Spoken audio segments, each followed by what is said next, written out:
and grace for every day. Through your word, our hearts will see the Lord of hope. Let's go! Oh, oh, oh, oh, oh. We're alive in what you say. Let your truth light up the way. Let's go! All right, let's dive in. Today, we're going to tackle the powerhouse conclusion to the Sermon on the Mount, Matthew chapter 7. This is where Jesus kind of stops teaching principles and really starts demanding a decision from every single one of us. So let's get into what that decision is all about. And this is it. This is the fundamental question the whole chapter is built around. It's not about what you say you believe or what sounds good in theory. It's about what your life is actually standing on. We're going to unpack exactly what that means. And believe me, it all kicks off with a pretty radical warning. The very first thing Jesus lays down here is a total bombshell for the religious and social norms of his day. And it all revolves around the idea of judgment. Now, you got to remember, back in Jesus' time, people were totally used to this merit-based system. The religious leaders, the Pharisees, they saw themselves as the official judges of everyone's righteousness. But Jesus just completely flips the script. He warns them, hey, that standard you're using to measure everybody else, that's the exact same one that's going to be applied to you. And be crystal clear, he isn't talking about just using good discernment. The Greek word he uses here is krinos.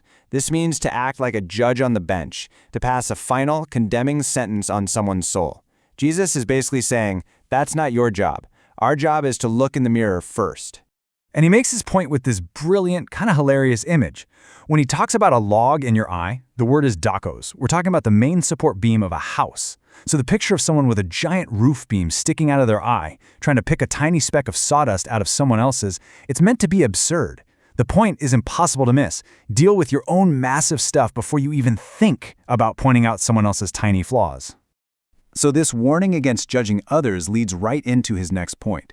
After he tells us what not to do, Jesus basically forces a choice by laying out two and only two ways to live your life.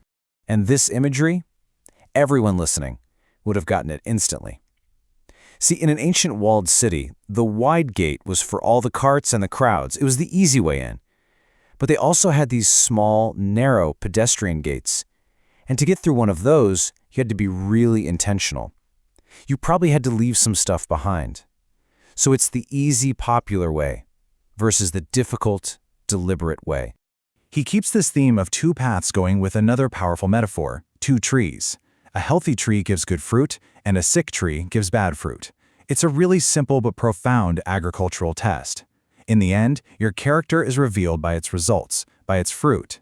It's a challenge to look past what people say and actually look at the outcome of their life. Right in the middle of all these warnings and these big choices, Jesus gives us the pivot point.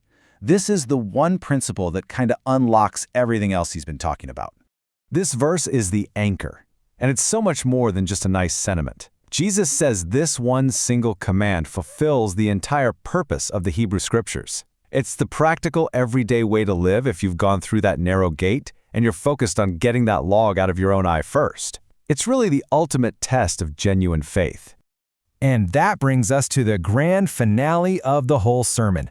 Jesus wraps everything he's taught into one unforgettable story that just hammers home the critical difference between hearing his words and actually doing them.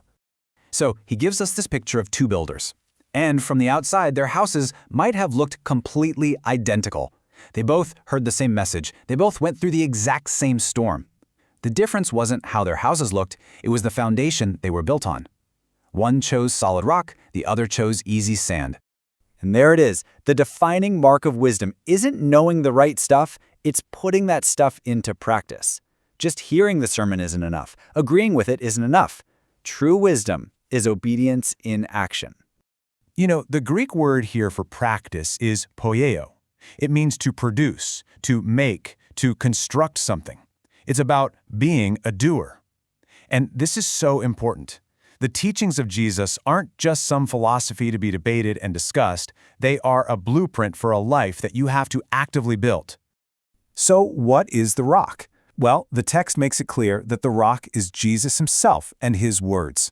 He is presenting himself as the only foundation strong enough to get you through the storms of this life and the ultimate storm of final judgment. Okay, so what does a 2,000-year-old sermon have to do with us, right here, right now? Well, Everything. Let's make this super practical. I mean, think about it. We live in the ultimate speck-finding culture. We scroll through our feeds just looking for a reason to pass judgment, to crino on other people. And at the same time, so many of us are building our entire sense of self on the shifting sands of likes and shares and online approval. This passage is a huge warning that a life built on that foundation is going to collapse when a real crisis hits. So here's the challenge. First, the log removal. Before you criticize anybody this week, just stop and try to identify the log in your own life. Second, the ASK method. Jesus promises earlier in the chapter that if you ask, seek, and knock, God will respond. So pick one thing, one burden, and persistently bring it to Him every single day. And finally, the foundation check. Don't just agree with a teaching from this sermon. Choose one thing and actively do it. That's how you build on the rock. And that's really where we have to leave it. Because in the end, that's the only question that truly matters. It's not about how good your house looks when the sun is shining. It's about whether your foundation can handle the storm.